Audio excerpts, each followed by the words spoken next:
Alors que la Commission électorale nationale indépendante a rendu public l'audit du fichier électoral, l'opposition a organisé un sit-in qui a été certainement dispersé par la police. Nous allons essayer d'en parler par rapport au fichier électoral avec Patria Chilola. Bienvenue.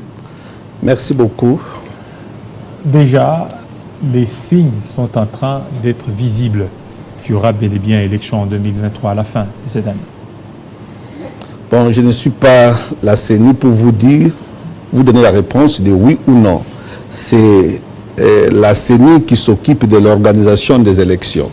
Nous, comme acteurs politiques, et surtout que je suis de la majorité, notre devoir, c'est être prêt pour aller aux élections. Mais pour dire s'il y aura élection ou pas, c'est au président de la CENI et à ses membres du bureau. Parce que déjà, avec le dépôt de la loi sur la répartition des sièges, qui sera débattu incessamment au niveau du Parlement, c'est que parce que tous les signaux montrent qu'il y aura bel et bien élection. Oui, ce sont des signaux très très forts, mais ces signaux n'enlèvent pas des contraintes.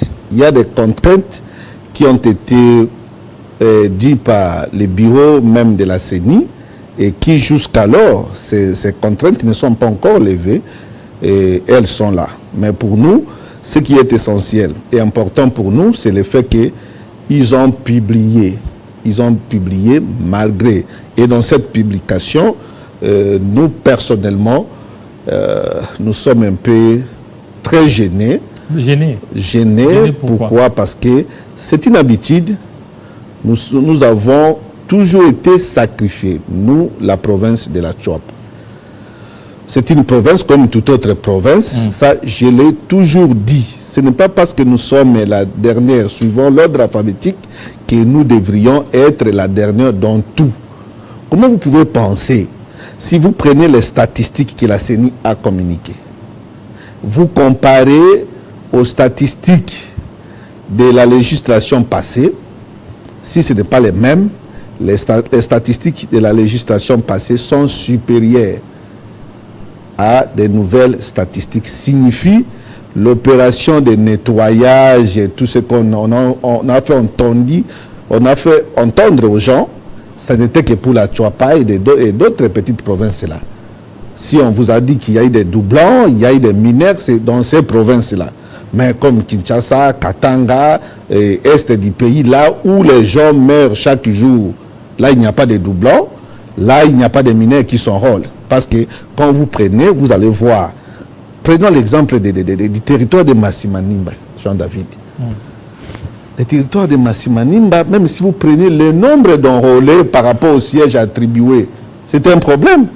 Mais toute une grande province, plus, je dirais, je peux me permettre de dire, plus grande que beaucoup de pays africains, pour ne pas parler des pays européens, comme la Tchouapa, et nous n'avons que 9. Donc on était à 10, on nous ramène à 9, tout simplement parce que nous n'avons pas un représentant au bureau de la CENI. Maintenant, pour nous les politiques, parce qu'il faudrait que nous puissions revoir la loi organique pour que chaque province soit représentée et comme ça, on saura comment les choses se passent là-bas. Parce que si vous regardez les provinces qui sont représentées, ou des provinces qui ont des représentants au bureau de la CENI, ces provinces ont des avantages. Mais pour nous autres qui ne sommes pas représentés, il y a des problèmes. Ça, c'est d'un point de vue. Mais de l'autre, c'est sur le plan opérationnel. La CENI est responsable. La CENI est responsable. Pourquoi? Parce que les machines que la CENI a déployées, les agents que la CENI a embauchés n'ont pas permis à notre territoire de faire un travail pouvant faire en sorte que nous puissions garder les mêmes sièges ou pouvoir augmenter les sièges. Et là, la première responsabilité d'abord revient à la CENI parce que moi, j'ai été sur place. Nous avons vu la CENI fermer alors que les gens attendaient les cartes. Nous avons vu la CENI fermée. La CENI n'a pas enrôlé jusqu'à la dernière personne. N'a pas enrôlé jusqu'à la dernière personne. J'ai été témoin à Bokungu dans plusieurs centres de vote, d'inscription. Et ce n'est pas un centre seulement. Ici, la logique même, il a été demandé à ce que la vie d'un centre d'inscription soit de la même longueur que les autres. Mais chez nous, il y a d'autres centres qui n'ont même pas fait un mois. Vous ouvrez après 2 semaines, il y a une panne de 2 mois et on vient en ferme. C'est ça ce que nous avons connu. Alors maintenant, les nombres d'enrôlés, est-ce que ça correspond? Ça ne correspond pas, mais on nous dit... Ça ne correspond pas? Ça ne correspond pas parce que ceux qui sont retenus, c'est 171 000 et quelques, alors que nous étions à 200 000 et quelques. Et on y dû parce qu'on avait des doublons, on avait des mineurs. C'est-à-dire pour trouver les mineurs et les doublons, c'est à la Tchouapa et peut-être Mongala et Équateur. Mais comme Kinshasa, Katanga, là, vous n'allez pas trouver ces gens. Mais nous avons compris, c'est un langage. C'est tout simplement, il faudrait s'employer pour qu'on puisse revisiter la loi organique de la CENI. Il faut avoir les membres au bureau de la CENI parce que, comme je l'ai dit, là où il y a les membres du bureau, vous verrez que ces provinces sont privilégiées. Et comme vous l'avez constaté, nous avons reçu les documents aujourd'hui. Nous attendons les débats.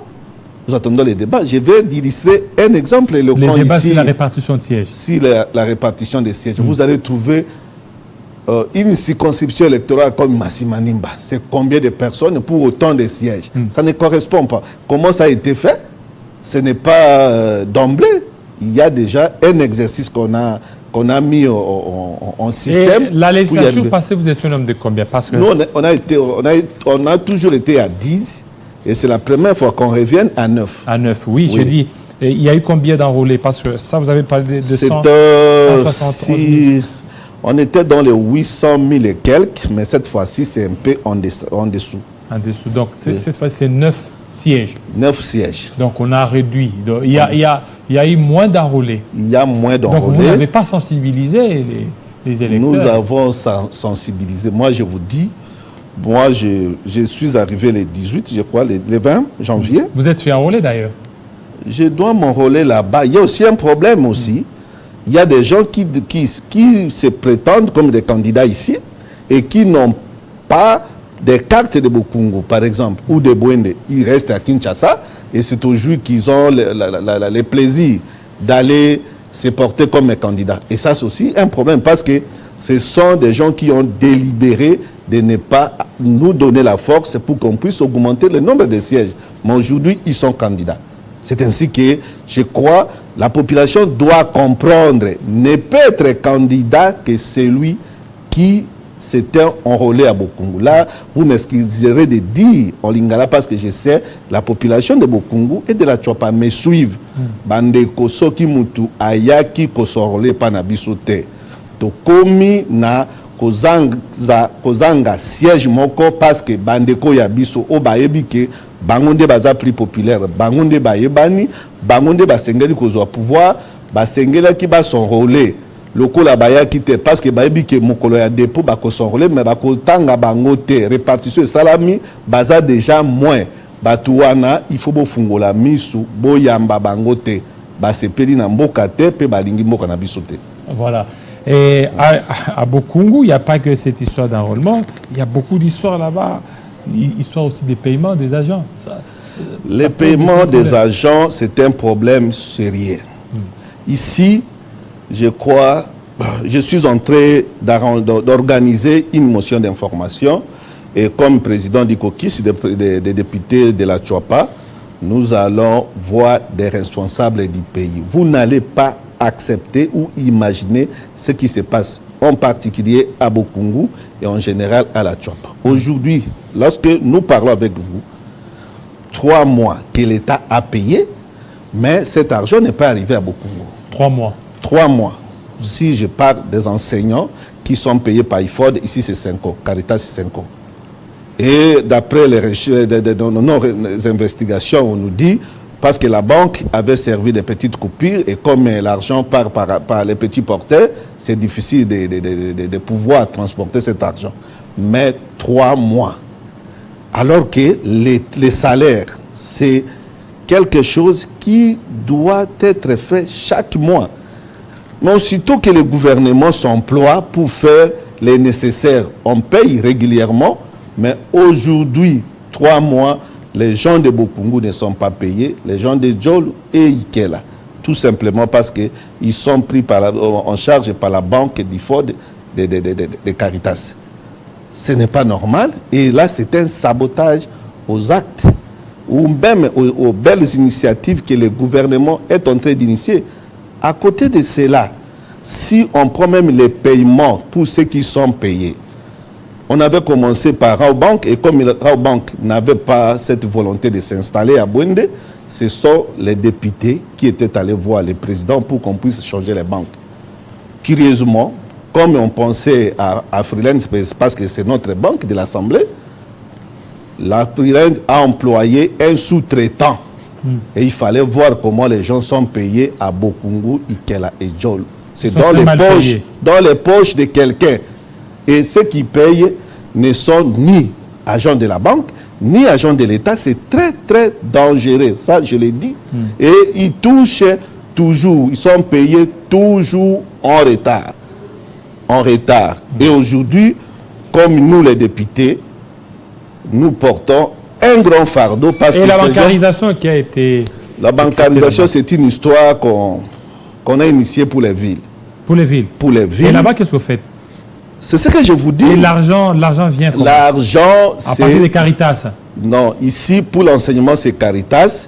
Mais pour les fonctionnaires de l'État, quand nous avions vu que Raobank piétinait les pas, on a demandé à notre président, l'honorable Mbosso, de faire que Afriland prenne la charge. Parce que nous, on pensait qu'Afriland pouvait s'installer. C'est ce qui n'a pas été fait jusqu'alors.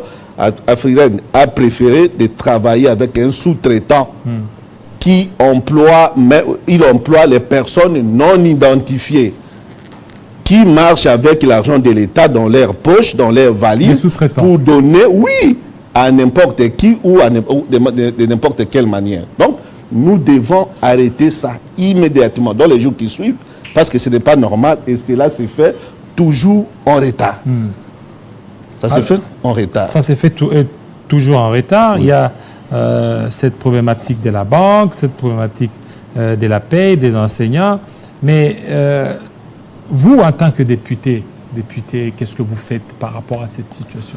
Nous, les députés, quand nous prenons les lois de la République, c'est représenter la population. Et quand nous représentons, ce que je suis en train de faire, ça rentre dans mes fonctions de député. Défendre la population à l'extérieur comme à l'hémicycle, comme je vous l'ai dit. La plénière qui suit, on va le dire au niveau de l'Assemblée nationale et nous allons constituer notre équipe pour aller voir les responsables. Parce que dans cette histoire de la banque, le gouvernement a initié un projet très énorme pour nous, la retraite des agents et fonctionnaires de l'État. Mais il faut voir comment ces gens ont été payés à Bouende. Comment vous pouvez penser que la carte de CNC coûte 1 million? On vous dit, papa, paie ça 1 million pour la carte. Oh, mais c'est la carte qu'on donne gratuitement, avec beaucoup de documents qu'on exige aux gens, tout simplement parce qu'il n'y a pas une banque. Mais s'il y avait une banque crédible, on donne l'argent ici et quelqu'un de son compte, il va y retirer. C'est un problème. Et comment devons-nous laisser la population? Ça, c'est notre travail. Le problème, ce n'est pas d'aller distribuer l'argent ou les polos ou aller donner des épargnes. Non. Notre problème, c'est soutenir, défendre la population. La population ne doit pas être délaissée telle qu'elle est aujourd'hui. Elle souffre. Et les bonnes initiatives, comme pour les retraités là, quelqu'un qui devait gagner 18 millions, bien 21 millions, on lui donne pour ceux qui avaient reçu pour la première fois. Ils avaient reçu 10 millions ou 8 millions. Parce qu'il y avait des commissions, les députés, les gens de budget et tout ça. Mais quand les gens se sont ressaisis, aujourd'hui, ils commencent à recevoir 15 millions ou 16 millions. Mais notre souci, c'est que les initiatives de l'État parviennent correctement aux bénéficiaires. Et comme les retraités de Kinshasa, de Katanga, de Bas-Congo reçoivent en bonne et due forme leur argent, que les retraités de Bokungu, Ikela, Jol ou Monkoto aussi soient traités de même manière. Il faut rapidement qu'une banque, nous avons vu, il y a FN Bank qui vient de s'installer à Bouinde. On doit faire les transferts rapides, que cette banque prenne la charge des fonctionnaires de l'État pour essayer de stopper cette escroquerie. Et maintenant, donc, vous vous sentez délaissé ou défavorisé par rapport aux autres provinces? Parce qu'on vous a vu au niveau même de la CENI, vous vous plaignez, au niveau de la paye, au niveau des banques. Donc il y a à faire là-bas au niveau de... En résumé, il y a l'inattention du pouvoir central. Et maintenant, les 145 territoires, quand même, ça... Oui, c'est ainsi que je parlais de l'inattention du pouvoir central au territoire de Bokungu et à la province de la Tchouapa. Il n'y a rien qui se fait chez nous. Rien. Moi, je suis de Bokungu. Je vous dis, il n'y a rien. Alors, le projet 145 territoires. Les 145. Oui, allez-y. Parce moi, que 145, étant encore à Bokungu, j'ai suivi les représentants des PNID qui a prétendu dire que le projet est exécuté à 85%. Alors que je vous dis, vous prenez Bokungu, Ikela, Bouende, Djol, Monkoto et Befale, il n'y a rien. Je vous dis rien, je viens de là, il n'y a pas 3 jours passés. Il n'y a rien, excepté les missions, comment on appelle ça? Les missions d'expertise, je crois, qu'on envoie les techniciens pour voir qualité de sol, qualité de c'est tout. Il n'y a rien qui est puni d'affaires. Alors cet argent, c'est parti où? Et nous, comme députés, nous n'allons pas nous laisser comme ça. Nous savons que le ministre du Plan est là. Il doit nous dire, parce que nous avons suivi les autres. Si vous allez à Bas-Congo, Kasaï et les autres, ils ont fini déjà première phase. Okay. Mais nous, on n'a pas encore débuté. Et en face de nous, il y a les élections. C'est pour dire que nous sommes les non-partants et nous ne pouvons pas accepter parce que c'est l'initiative du chef de l'État et il lui a pris pour que tous les Congolais puissent en bénéficier. Et par conséquent, Bokungu, Djolu, Ikela, Bouinde, Mokoto, Befale doivent en bénéficier au même titre que les Kassaïens, les gens de Sankourou, de Congo central et les autres. Voilà. Et les autres. Merci beaucoup, Patriarche Lola, surtout de votre passage. C'est à nous de vous remercier et de dire grand merci à Télé 50 pour nous donner cette opportunité. Là, vous suivez Télé 50 à temps réel là-bas? Chaque jour, matin et soir, quand nous parlons avec vous maintenant, je peux même dire bayo et bonjour, bonsoir à ceux qui sont à Bouloukoutou. Il y a du courant là-bas? Nous sommes adaptés aux panneaux solaires et batteries. Le courant, ce n'est pas pour nous. Et quand nous avons nos panneaux solaires et des batteries, nous fonctionnons à tout moment. Maintenant, à 115 km, c'est Bouloukoutou, chef-lieu de Luando. Il y a des gens qui nous suivent à Bokungu Centre. Il y a des gens qui nous suivent, Bouende et partout. Et comment les infrastructures routières sont là-bas? Nous n'avons pas de route. Nous n'avons pas de route. Vous n'avez pas de route? Je vous dis, il n'y a pas de route. Quand nous prenons les projets sacrés, non? Nous sommes de l'union sacrée, mais nous n'allons pas forcer mais la avec mer. ça, comment vous allez défendre le bilan? Nos compagnons veulent nous noyer, mais nous allons dire au président de la République, comme nous venons de le dire, parce qu'il est la personne la mieux informée. Ils nous suivent. Même s'il est en Chine maintenant, ses services nous suivent. Bokungu en particulier et Tchouapa en général est abandonné. Moi, je vous donne un exemple. Vous savez, le problème des routes de dessert agricole. Bokungu, plus de 1000 et quelques kilomètres. Foner n'avait pris en charge que 16 kilomètres, qui aujourd'hui sont abandonnés depuis 6 mois. Il n'y a plus d'intervention et les 16 kilomètres entretenus aujourd'hui commencent à se détérioriser. Mais en dehors de ces projets-là à Bokungu, la personne la mieux représentée, qui peut représenter Bokungu, nous sommes cadets ici à Kinshasa. Moi et mon collègue, honorable Lokoka, parce que nous sommes les élus légitimes et directs. À Bouende, vous allez trouver les 4 députés provinciaux. Ce que je dis, c'est la réalité. C'est la réalité. Si on nous amène aux élections dans ces conditions, nous, on peut sauver notre peau parce que c'est nos familles, c'est nos amis, c'est nos frères. Mais le nom du président ne sera pas accepté, absorbé par nos compatriotes parce que nous sommes abandonnés. Si nous prenons ici les projets d'asphaltage qu'on donne, 60 millions, 20 millions, 10 millions, mais nous, pour nous, la Tchouapa, le problème, c'est nous relier avec Mbandaka, nous relier avec Tchopo. Le reste, ce n'est pas important. Et comme nous sommes à l'Assemblée nationale, il y a des projets qui viennent. Pour nous, c'est l'agriculture. Tout ce qu'on fait là, c'est rien. Accompagner les paysans à cultiver la terre, à élever les bêtes domestiques. C'est ce qu'il faut pour nous. Et nous allons nous prendre en charge nous-mêmes. Mais les autres, le reste là, ce sont des projets qui ne nous concernent pas. Mais depuis qu'on a commencé jusqu'alors, il n'y a rien, je dis rien. Et on a décidé avec les collègues, je crois la semaine prochaine, nous allons commencer à contacter les personnes responsables, les premiers ministres, les présidents des parlements, jusqu'au président de la République. Il doit comprendre qu'il n'y a rien qui se fait à la Tchouapa. Il doit comprendre qu'il n'y a rien qui se fait à Bokungu. Je crois que l'État, c'est différent des individus. S'il y a un député ou un ministre qui agit dans son terroir, ça, ce n'est pas l'État. Nous voudrions les projets de l'État autour desquels nous allons défendre et soutenir notre candidat qui est le président Félix Tshisekedi pour la prochaine candidature. Voilà, merci beaucoup. Merci. Patriarche Lola, surtout de votre passage. Merci. Un deuxième invité, c'est tout de suite